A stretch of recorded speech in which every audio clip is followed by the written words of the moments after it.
Hello आ गया one of the top altitude passes, Fotula पास।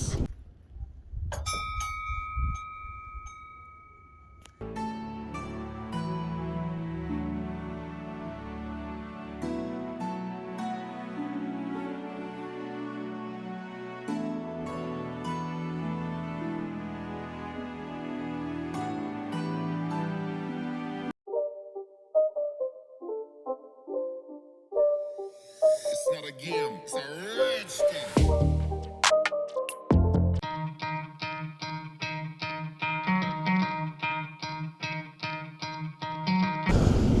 अब जाके मेरी गाड़ी है ना रिजर्व में आई है। अब यहाँ पे पेट्रोल पंप मिलेगा मुझे।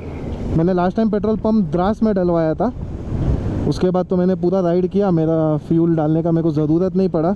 एक फुल टैंक में मेरा ये पूरा सर्किट कंप्लीट हो गया और अभी आया है रिजर्व में, तो अभी लकीली आगे एक पेट्रोल पंप मिल जाएगा होपफुली। आ गए हम नीमू का पेट्रोल पंप में। मेरा कैलकुलेशन के हिसाब से ये अप्रॉक्सीमेटली 10th रिफ्यूलिंग है फ्रॉम नवी मुंबई। जो भी है डिटेल्स आपको स्क्रीन में आ जाएगा। अभी आई थिंक टैंक फुल करना पड़ेगा। रिज़र्व में तो पहले से लग चल रहा था, अभी भी आगे चले जाएगा, लेकिन बेटर है कि फुल करवा ही लूँ। निम्मो में फ्यूल का प्राइस है 112.54। पीकू को अब खाने की ज़रूरत पड़ चुकी है। चलेगा चलेगा। 10th refuelling for 1073.63 9.54 litres at Nimmo. चलो, पीकू का मैंने पेट भर दिया। इस रूट में पहला फ्यूल पंप आपको निम्मू में ही मिलेगा। इन केस अगर आप एक्स्ट्रा फ्यूल कैरी नहीं कर रहे हो और फ्यूल ख़त्म हो जाता है तो आप लोकल जनरल स्टोर होता है वहाँ पूछ सकते हैं। वहाँ पे आपको बॉटल में मिल जाया करेगा। अराउंड मार्केट वैल्यू जो होता है फ्यूल का उससे 10 से 20 रुपये एक्स्ट्रा देना पड़ेगा आपको। लेकिन हाँ, वो फैसिलिटी अवेलेबल होता है सब जगह। लेकिन आप इसके ऊपर है ना 100% कॉन्फिडेंस के साथ नहीं चल सकते हो। अवेलेबिलिटी हो भी सकता है या अवेलेबिलिटी नहीं भी हो सकता है, तो इसके लिए आप अपना स्पेयर फ्यूल कैरी करके चलो। मैं तो मेरा कैलकुलेशन के हिसाब से चल रहा था, इसके लिए मेरे को पता था कि मेरा ये वाला सर्किट है सॉर्ट आउट हो जाएगा। लेकिन आपको मैं बता दे रहा हूँ, इन केस अगर कुछ मिसहैप हो जाता है, इन केस अगर कोई इमरजेंसी हो जाता है, फ्यूल लीक हो गया, ऐसा कुछ हो गया, तो आप जनरल स्टोर में ज़रूर पूछ लेना। वहाँ पे आपको बॉटल में फ्यूल मिलने का चांसेस है अच्छा खासा। निम्मू से आप 3 से 5 किलोमीटर आगे आओगे तो आपको एक व्यू पॉइंट मिलेगा जहाँ पे इंडस रिवर और जास्कर रिवर का संगम होता है। इसको संगम पॉइंट भी बोला जाता है, संगम कहा जाता है। ये वाला व्यू देख लो आप। यहाँ से जो आ रहा है ये इंडस रिवर है, यहाँ से जो आ रहा है ये जास्कर रिवर है। वो पानी का ये जो पॉइंट है ना, इधर आपको डिफरेंस दिखाई देगा। ये देखो, इस साइड का पानी जो है ये ग्रीन दिख रहा है लेफ्ट हैंड साइड का, राइट हैंड साइड में आपको इंडस रिवर का पानी का थोड़ा अलग कलर है। जास्कर रिवर जो है वो ज़्यादा साफ़ है। संगम से हार्डली 5 मिनट के ड्राइव पे अराउंड 2 से 3 किलोमीटर में आएगा मैग्नेटिक हिल। और मैग्नेटिक हिल में ऐसे कहा जाता है कि रोड चढ़ रही है ऊपर, गाड़ी आप बंद कर दो, गाड़ी खुद जाएगी। अपनी तो बाइक है, बाइक कैसे जाएगी। अभी मैं देख रहा हूँ, मैं किसी का वेट कर रहा हूँ, कोई भाई गाड़ी बंद करके गाड़ी चढ़ा के दिखाए। बाइक तो नहीं जाएगी। मैग्नेटिक हिल में आपको कैफ़े भी मिल जाएगा और ATV राइड्स भी मिल जाएगा। अपने को ATV राइड करने का ज़रूरत नहीं है। क्या बोलते हैं, ATV राइड करने का ज़रूरत है नहीं, पहले से राइड बहुत इतना बहुत ज़्यादा राइड हो गया और पहले से बहुत ज़्यादा। ट्राई कर रहे 1 मिनट भाई। यहाँ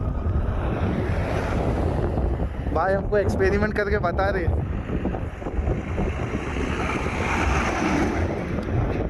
चलो भाई बंद कर दो। इंजन बंद, इंजन बंद। चलो स्टार्ट।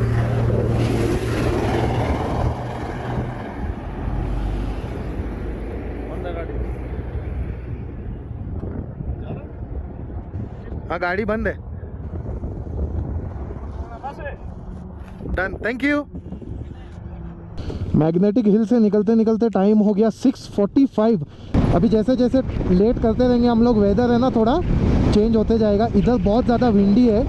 आई डोंट नो अगर आपको विंड का डिस्टर्बेंस आ रहा है कि नहीं आ रहा है, लेकिन वेदर है ना अभी चेंज हो रहा है।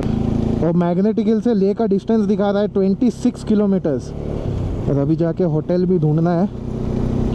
जस्ट इमेजिन, आज मेरा पूरा दिन में सिर्फ 180 किलोमीटर अप्रोक्स 180 किलोमीटर ड्राइव किया है। मैग्नेटिक हिल के यहाँ पे भी आपको फ्यूल पंप मिल जाएगा, जस्ट फॉर योर इन्फॉर्मेशन। यहाँ का व्यू देखो, आपको दिख रहा है कि नहीं आई डोंट नो, चांद दिख रहा है और ये बैरन बंजर पहाड़ के ऊपर ये चांद का लुक जो है वो बहुत ही नेक्स्ट लेवल दिख रहा है। ये देखो चांद देखो कितना मस्त दिख रहा है। इसी लोकेशन में आपको गुरुद्वारा पत्थर साहिब भी मिलेगा। This is one of the famous tourist attraction. तो जैसे ही आप मैग्नेटिक हिल क्रॉस करोगे वैसे ही कुछ ही दूर पे आपको गुरुद्वारा पत्थर साहिब मिल जाएगा। मैं दिखा देता हूँ एक वॉक अराउंड। ये देखिए और लोग जो है ऊपर चढ़ के स्टेप से ऊपर चढ़ के जा रहे हैं। गुरुद्वारा पत्थर साहिब में नहीं रुकने का रीज़न कुछ ऐसा है कि एक्चुअली गुरुद्वारा पत्थर साहिब के ऊपर मैं एक डेडिकेटेड वीडियो बनाना चाहता हूँ। तो जब मैं लेह में रुकूँगा तब मैं अलग से टाइम निकाल के आऊँगा और यहाँ के इतिहास के बारे में बात करेंगे। बहुत ही अच्छा इतिहास है इस लोकेशन का, तो आप इसका एक अलग से स्पेसिफिक व्लॉग का इंतज़ार कीजिए। हम बढ़ते हैं हमारी मंजिल की तरफ। यहाँ से लेह का डिस्टेंस दिखा रहा है अराउंड 22 किलोमीटर, तो और हाफ एन आवर का राइड है ये लेह में एंटर करने के लिए। हाँ सर। अच्छा, अगर 20 रुपये नहीं दूंगा तो आप मेरे को इधर ही रख लोगे? हाँ सर। हाँ, अगर मैं 20 रुपीज़ नहीं दूंगा तो आप इधर ही रख लोगे मेरे को? नहीं सर। आप रख लोगे तो मेरा होटल का किराया बच जाएगा ना। क्या बोलते हैं? वो दादा चेंज क्यों? ले लीजिए, बहुत बहुत शुक्रिया, थैंक यू सो मच। यहाँ से आपको एक व्यू दिखाता हूँ मैं। सामने ध्यान दो पहाड़ पे, और पहाड़ पे देखो यहाँ पे सामने स्टार्टिंग में आपको बैरन पहाड़ दिखाएगा एक लेयर, और उसके पीछे का जो पहाड़ों का जो लेयर है वो देखना पूरा बर्फ़ का है। तो जस्ट इमेजिन, मैंने पहला राइड किया था राजस्थान में, दोनों बाजू रेगिस्तान और बीच में सीधा रोड। अब का नज़ारा तो कुछ अलग ही है। मेरे भावनाओं को समझो, आप नहीं समझ पाओगे यार, आप नहीं समझ पाओगे। आपको उसके लिए इधर आना पड़ेगा, इधर आना पड़ेगा। ये पहुंच गया मैं ले एंटर कर चुका हूँ।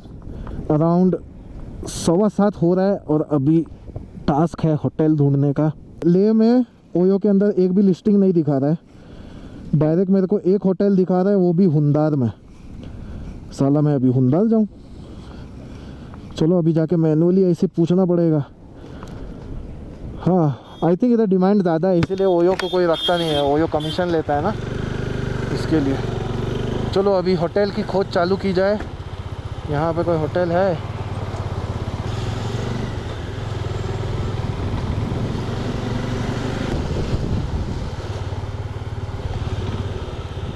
इधर रहने के लिए है जगह?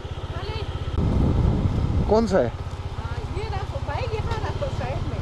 अच्छा,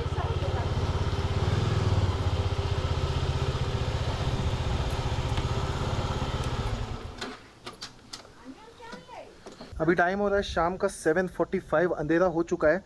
होटल ढूंढने में ज़्यादा तकलीफ हुआ नहीं, क्योंकि मैं जैसे ही ले एंटर किया, मैंने 2-3 गली छोड़ने के बाद मैंने लेफ्ट साइड ले लिया था। तो यहाँ पे मुझे कुछ रेजिडेंशियल एरियाज़ दिख रहे थे, तो मुझे अच्छा खासा होम स्टे मिल गया है। डिटेल्स जो है मैं अगले व्लॉग में दूंगा।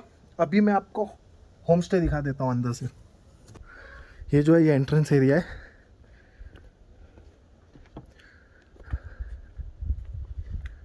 स्टेप्स चढ़ के हमको जाना है ऊपर।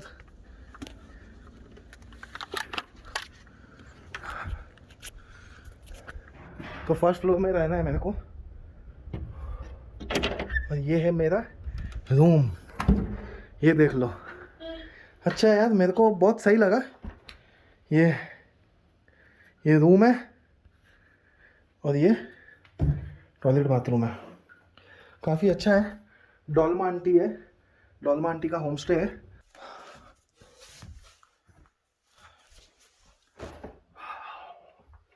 नहा के हो गया मेरा, फ्रेश हो गया बॉडी, अब लाइट फील हो रहा है। अब बात करते हैं मेरे आज के एक्सपीरियंस के बारे में। तो आज का एक्सपीरियंस ऐसा था कि मैंने राइड तो बहुत कम किया, अराउंड 180 to 190 किलोमीटर्स राइड किया, लेकिन मैंने इतने जगह एक्सप्लोर किए। आई होप कि आपको यकीन नहीं होना चाहिए कि 180 किलोमीटर्स के राइड में इतने सारी चीज़ें देखने के लिए। कभी कभी ऐसा होता है कि 600-700 किलोमीटर का राइड होता है, लेकिन इतना चीज़ें नहीं होता है देखने के लिए। तो आज का राइड जो था वो मेरा एक नंबर था, और एक्सपीरियंस भी बहुत अच्छा था। और इनफैक्ट बीच में मेरे को एक साथी मिल गया चलने के लिए, जो लेह तक साथ में आया हुआ था। आप मुझे कमेंट करके ज़रूर बताना कि आपको आज का वीडियो कैसा लगा है, ताकि अगर आप कमेंट करोगे या इनकेस अगर आप कुछ नया चाहते हो मेरे व्लॉग में, आपका क्या डिमांड है, आपका क्या रिक्वायरमेंट है, मुझे कमेंट करके बताओ ताकि मैं आगे के व्लॉग्स में इंप्लीमेंट करते रहूंगा। तो आज की वीडियो को करूंगा मैं इधर ही दी एंड। अगर आपको वीडियो पसंद आया तो वीडियो को लाइक जरूर कर देना and subscribe to my channel. आगे बहुत एडवेंचर बाकी है, अभी समझ लो हम लोग मिड वे पहुंचे हैं, तो एडवेंचर भी काफी बाकी है। सो इसी नोट पे वीडियो को करूंगा the end. Until then this is Shabash Khan signing off, see you next time, bye bye.